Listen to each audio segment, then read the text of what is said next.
pit whenever they want.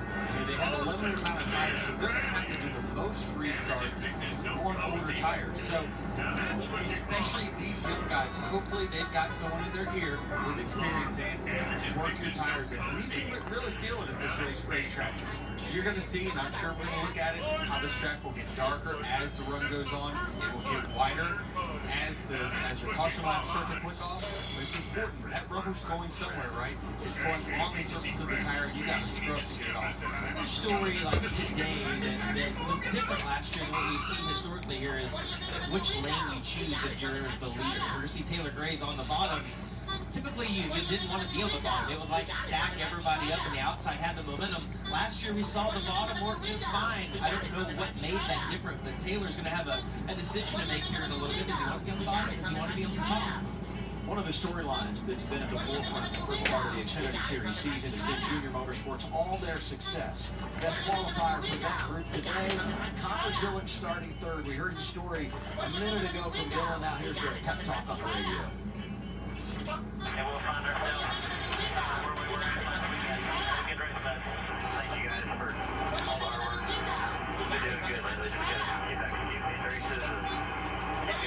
Get my You know, I rewind to last week when he wins at Sonoma. And then 2 weeks ago when he and Shane Van Gisbergen went at it. And when you see how good Shane was in the Cup race on Sunday, and then you think about the fact that this 18-year-old kid was able to beat him on Saturday, and I know this. I realize SVG was very clean and friendly with him at the end of that race. But as you look at this average finish in the last 7 weeks, his ability to pick it up... Yep, it's good. We've already made it. His performance to experience might be one of the most impressive things I've seen on sport direction. I'm not understanding that. I asked you guys before, like, so he's only run 1 season of ARCA, right? I mean, other than what he's run so far this year, he does not have a lot of level experience, and yet he is competing at the top level here in the Xfinity Series, winning races, and he's the only one that's been able to slay the dragon that we know is SVG on road courses. He's the template that a lot of driver development is going to use from here forward. Teammate in the 9 today, Ross Chastain. Here's their radio.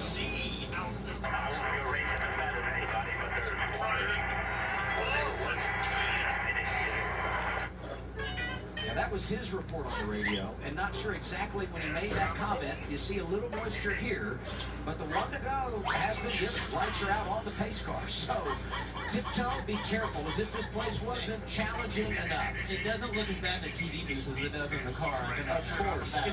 It's gonna affect them on the restarts, but you know, on the straightaway, the car doesn't have a lot of load. It's not gonna be a factor, except for possibly right here. All rookie front row. Taylor Gray in control, selects the outside lane.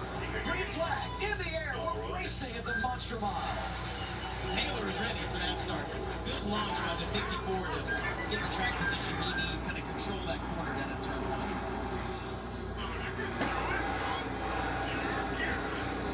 Jumps right out front. Double fall for third on back.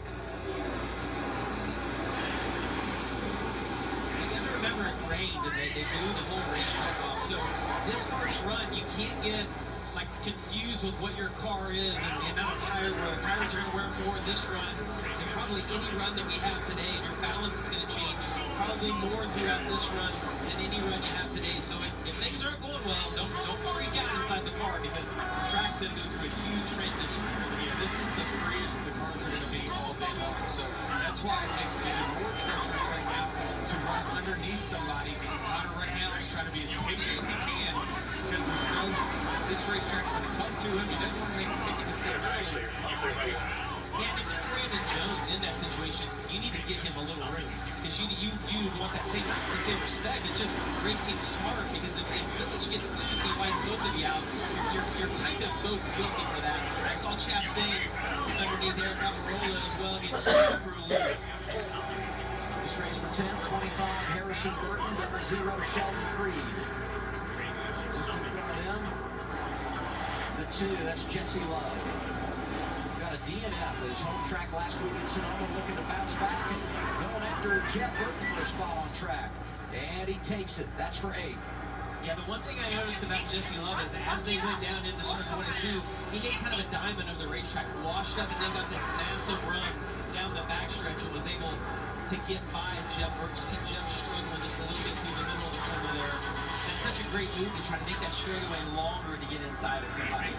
Typically, when you're in an open racetrack here, you want to be carving the bottom. However, when you're in traffic and the person in front of you is in traffic, you can use that big diamond to get the big run off the corner. Yeah, and as we watch Jesse Love, he's doing a great job of not just following in the tracks of that car coming in. The last corner, he ran a little bit higher. You see right there, he was a little bit disciplined, trying to stay just a little bit lower than Sawallisch to get that run. He just cannot be directly behind him. He's done a great job of kind of working it. You see right there again, goes back up, just trying to generate a run on the exit. Justin Allgaier has worked his way from the back to the top 25. The issue is qualifying, made the changes to the car, dropped to the rear.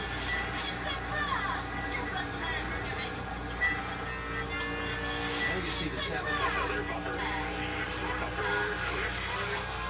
Want to go to the back, but I can tell you as fast as his car is, if it doesn't get to it before he gets to the front, he's going behind all day long. Start in the back and being able to carve your way through the field. You know, the other thing I would say, if you could get a caution or two early, everything comes back together. Pick off a few more on the restart. The other thing is, you know, these first 2 stages are sprints. They're only 45 laps. And that second one really short after you cycle things through at the end of stage 1 provides some opportunities to get up through there. 7 is 25th. At 4 is Parker Rexloff had a good car in practice. Leland Honeyman is 70. The next couple of cars you'll see as we flash back to the top 10. Love going after William Sawallisch for 7th. See guys start to move around just a little bit, maybe trying to work as the rubber starts to lay down.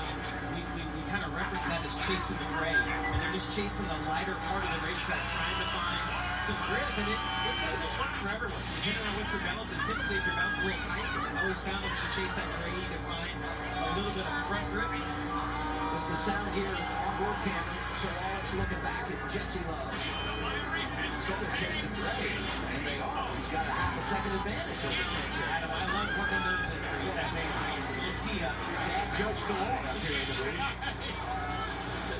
Here's Love, been very patient, and now looks to the inside of the 18 Sawallisch. it gets so tight right there on the exit of turn 2. If you're Jesse Love, you see William gave him a little bit of room and then was able to generate that run by running a little bit higher on the exit. Yeah, it just seems like Jesse's car is working a little bit better than Williams. Where he's being a little bit more disciplined, backing up his corner, accelerating through the middle of the corner. Now you see here, Jesse's like, all right, well, if you're going to cover the bottom, I'm going to go somewhere else and get this run. And he does get a good run off turn 2 here. I love this is a tough track. The top 3 are rookies, 4 are the top 7. And the man leading the way, number 54. This move was key for Taylor Gray to get into the car. Take the lead. He is in charge of the field. We're 12 laps in for the NASCAR Xfinity Series here in Dover, Delaware on GWB. Next, get ahead of your curve with a bump. Explore Peyronie's disease treatments at GetSomebody4PD.com.